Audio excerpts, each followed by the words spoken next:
آپ کو مختلف الحمدللہ علماء کرام نے اس کی جو کتابیں لکھی ہیں اس پہ آپ مزید غور و فکر کر سکتے ہیں کہ قرآن مجید پڑھنے کے آداب کیا ہیں، اس پر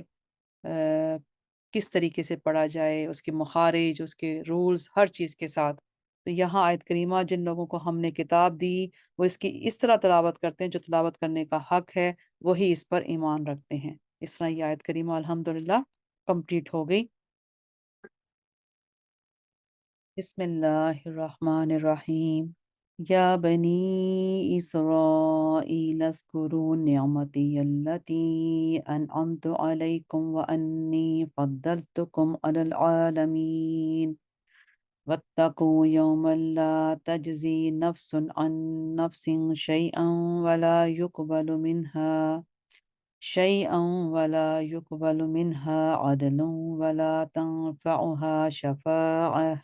شفاعة ولا هم ينصرون وَإِذِ ابْتَلَى إِبْرَاهِيمَ رَبُّهُ بِكَلِمَاتٍ فَأَتَمَّهُنَّ قَالَ إِنِّي جَاعِلُكَ لِلنَّاسِ إِمَامًا قَالَ وَمِن ذُرِّيَّتِي قَالَ لَا يَنَالُ عَهْدِ الظَّالِمِينَ۔ اے بنو اسرائیل، میری ان نعمتوں کو یاد کرو جو میں نے تم پر انعام کی ہیں، اور بے شک میں نے تم کو تمہارے زمانے میں تمام جہانوں پر فضیلت دی ہے۔ اور اس دن سے ڈرو جب کوئی شخص کسی شخص کی طرف سے کوئی بدلہ نہیں دے سکے گا، اور نہ کسی شخص سے کوئی فدیہ یعنی تاوان قبول کیا جائے گا، اور نہ کسی شخص کو کسی کی یعنی بلا اذن کسی کی شفاعت نفع دے گی اور نہ اس کی مدد کی جائے گی۔ اور جب کئی باتوں میں ابراہیم کی ان کے رب نے آزمائش کی تو انہوں نے ان سب کو پورا کر دیا۔ اللہ نے فرمایا بے شک میں تم کو تمام لوگوں کا امام بنانے والا ہوں۔ ابراہیم علیہ السلام نے کہا اور میری اولاد سے بھی۔ اللہ نے فرمایا میرا عہد ظالموں کو نہیں پہنچتا۔ قال لا ينال عہد الظالمین۔ تو یہاں آیت کریمہ جو ہے 122 سے 124 تک انشاءاللہ اس کا جو ہے اس کی مختصر تفسیر بھی پڑھنے کی کوشش کرتی ہوں کہ یہاں نسبت ابراہیم کی وجہ سے یہودوں اور نصارہ اور مشرکین پر دین اسلام کا حجت ہے۔ پہلی دو آیتوں کی جو تفسیر ہے سورہ بقرہ کی آیت نمبر 48 اور 47 اور 48 جو ہے، جس میں یہ گزر چکی کہ تیسری آیت میں ارشاد ہے کہ جب کئی باتوں میں ابراہیم کی ان کے رب نے آزمائش کی، 140 جو ہے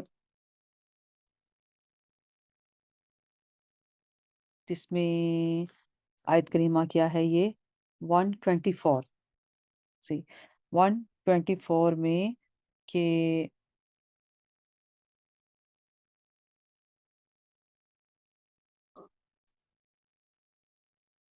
وَإِذِ ابْتَلَى 124 کی آیت کریمہ ہے کہ جب کئی باتوں میں ابراہیم کی ان کے رب نے آزمائش کی، وَإِذِ ابْتَلَى إِبْرَاهِيمَ رَبُّهُ بِكَلِمَاتٍ فَأَتَمَّهُنَّ۔ تو یہاں جب کئی باتوں میں ابراہیم کی ان کے رب نے آزمائش کی تو اللہ تعالیٰ نے پہلے تفصیل سے بنو اسرائیل پر کیے گئے انعامات کو بیان فرمایا، پھر یہ فرمایا کہ انہوں نے اپنے دین اور اعمال میں کیا کیا بدعات اور خرابیاں پیدا کی۔ اس کے بعد حضرت ابراہیم علیہ السلام کا قصہ شروع فرمایا،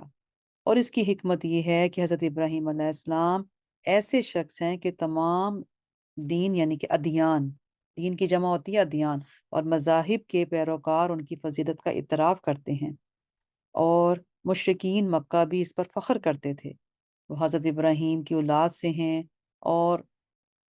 خدام حرم ہیں، اور یہود نصارہ بھی ان کی فضیلت کا اعتراف کرتے تھے اور ان کی اولاد سے ہونے کا شرف ظاہر کرتے تھے۔ اس لیے اللہ تعالیٰ نے حضرت ابراہیم علیہ السلام کا قصہ بیان فرمایا کہ جس سے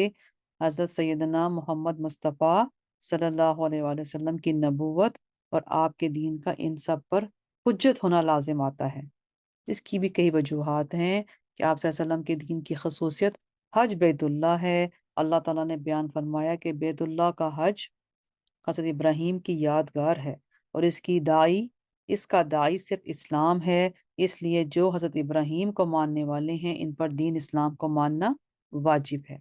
جب کعبہ کو قبلہ بنا دیا گیا تو یہود نے اس کا برا منایا۔ اللہ تعالیٰ نے ان پر حجت قائم کرتے ہوئے فرمایا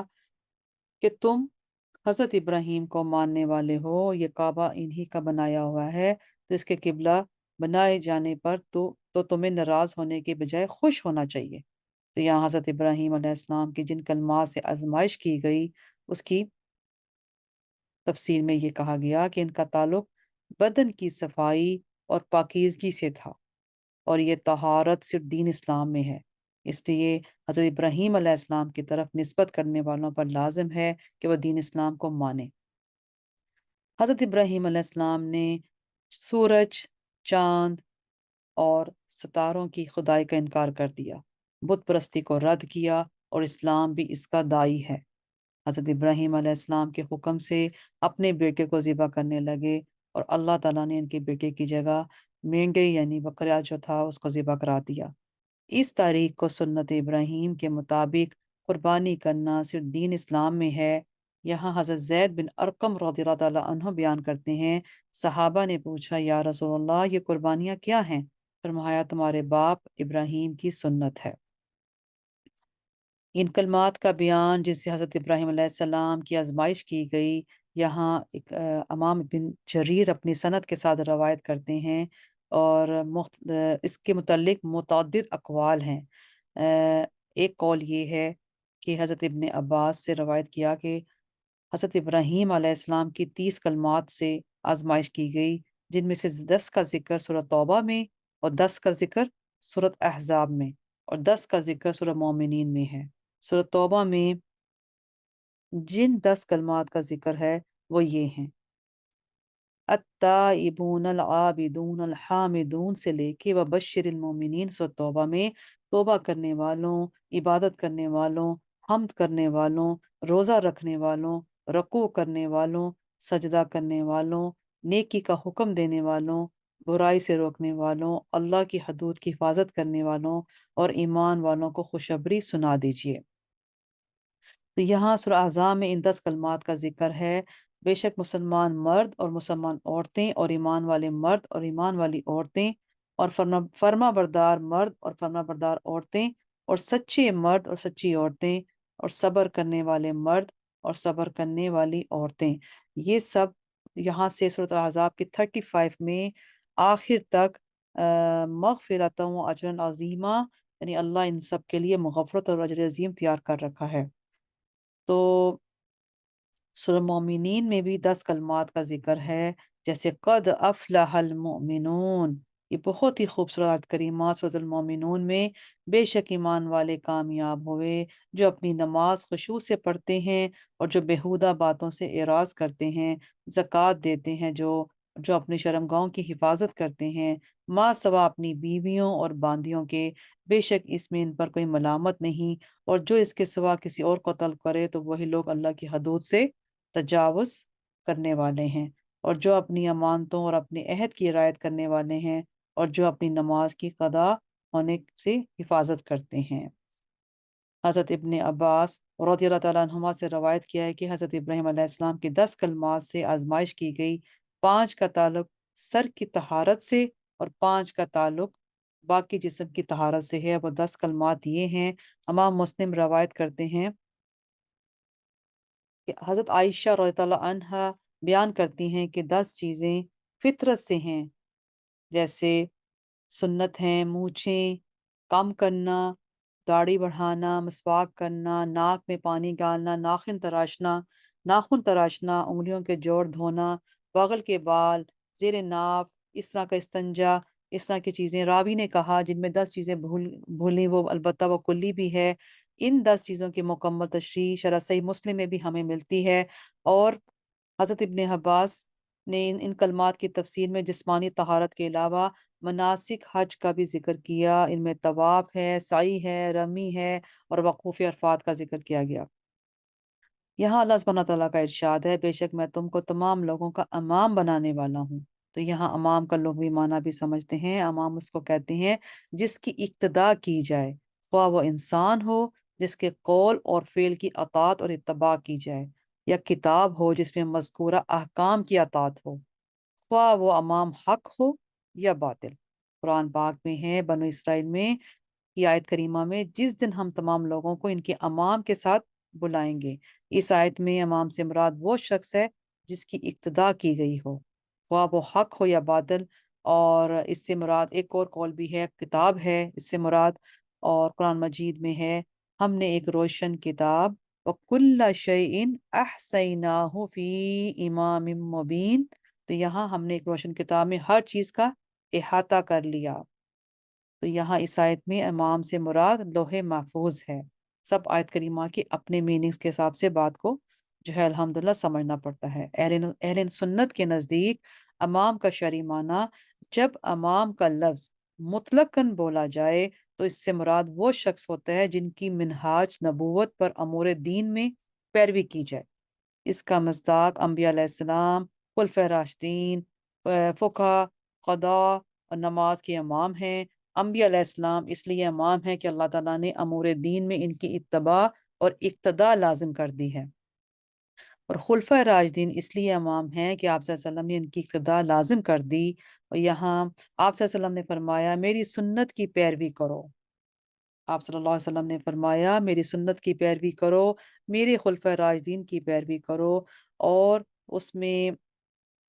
سب اس میں شامل ہو گئے، فقہ، ائمہ، مجتہدین، ائمہ۔ تو اس میں تفسیر، محدثین اس میں ابھی امام ہیں، کیونکہ اس اولی الامر کی اطاعت کو بھی لازم کر دیا۔ اور اللہ تعالیٰ کا ارشاد ہے یا ایہا الذین آمنوا اطیعوا اللہ و اطیعوا الرسول و اولی الامر،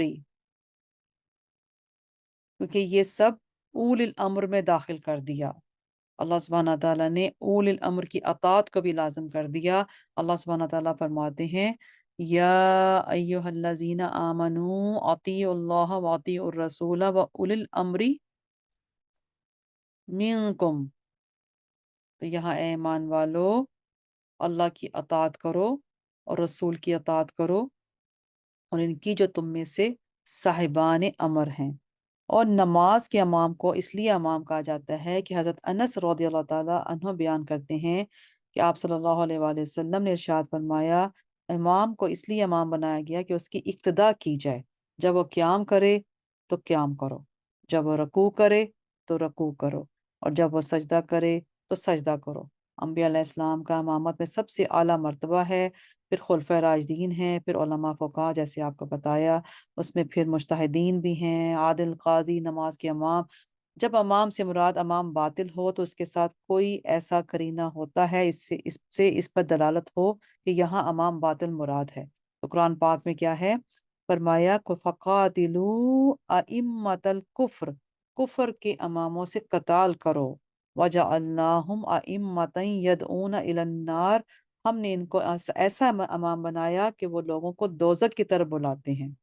دیکھا آپ نے فرق کہ دو طرح کا امام، ایک حق کا بھی اور ایک باطل کا بھی۔ اللہ تعالیٰ ہمیشہ حق کے امام کے پیچھے یعنی اقتداء کرنے کی ہمیشہ جو ہے ملت ابراہیم جو اس کی توفیق عطا فرمائے، اور ہم ایمان کی بالغیب پر ایمان لاتے ہیں، اور ہمارا یہی جو ہے اس پر الحمدللہ پورا ایمان ہے۔ یہاں تمام مسلمانوں کے امیر کو بھی امام کہتے ہیں۔ اس کی اس کی تعریف یہ ہے کہ جو شخص نبی کریم صلی اللہ علیہ وسلم کا نائب اور خلیفہ ہو، اس کو دین اور دنیا کے تمام امور میں ریاست عامہ حاصل ہو۔ امت کے لیے ایک امام ضروری ہے جو دین کے احکام کو زندہ کرے، سنت کو قائم کرے، مظلوموں کے ساتھ انصاف کرے، حقداروں کو ان کے حقوق پہنچا دے۔ اور امام کے تقرر کے لیے یہ شرط ہے کہ وہ مکلف ہو، مسلمان ہو، نیک ہو، آزاد ہو، مرد ہو، مجتہد ہو، بہادر ہو، صاحب رائے ہو، یعنی کہ امام کے تقرر کے لیے شرط ہے کہ وہ مکلف ہو، مسلمان ہو، نیک ہو، آزاد ہو، مرد ہو، مجتہد ہو،